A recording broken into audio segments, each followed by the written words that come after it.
So yeah, like I was saying, like, traditional businesses, they're good, but they're not great. So we're gonna talk about software companies.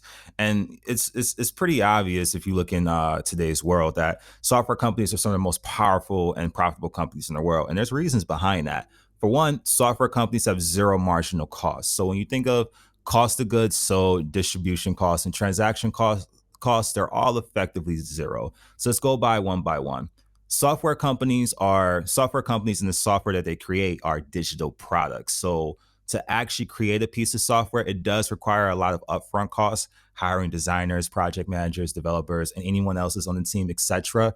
But to actually produce each unit of software, you can just copy it. Once you make it, you can just copy it endlessly. The software code sits on a server and you can just replicate it endlessly. So they have a zero per unit cost. The next one is that software companies have an unlimited supply. So unlike Henry Ford, who has to find raw material after raw material, and maybe there's only a finite supply, and then they're impacted by supply and demand, software companies can endlessly replicate their products and their items, which means that on a per transaction level, the profit per unit sold is virtually 100%.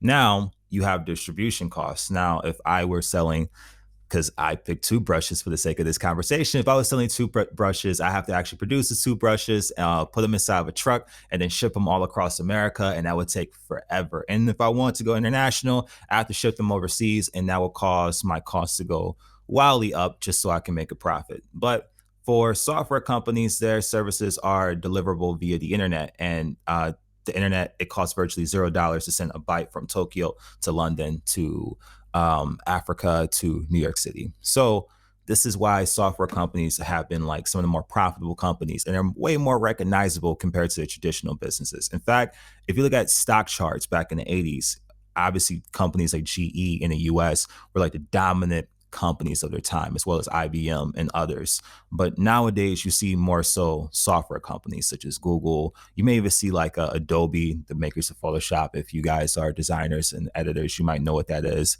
et cetera, et cetera. Microsoft was once a software company and a platform company too, but we'll get into that later. Microsoft sold Microsoft Office, and that's how they became dominant, is by selling software. So again, software companies' products are digital. They have an unlimited supply as well as zero deliverable costs. And the last one, I forgot the last one, which is a per transaction cost.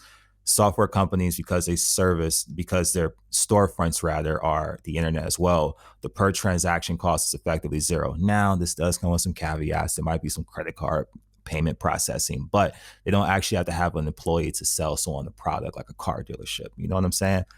Does that make sense?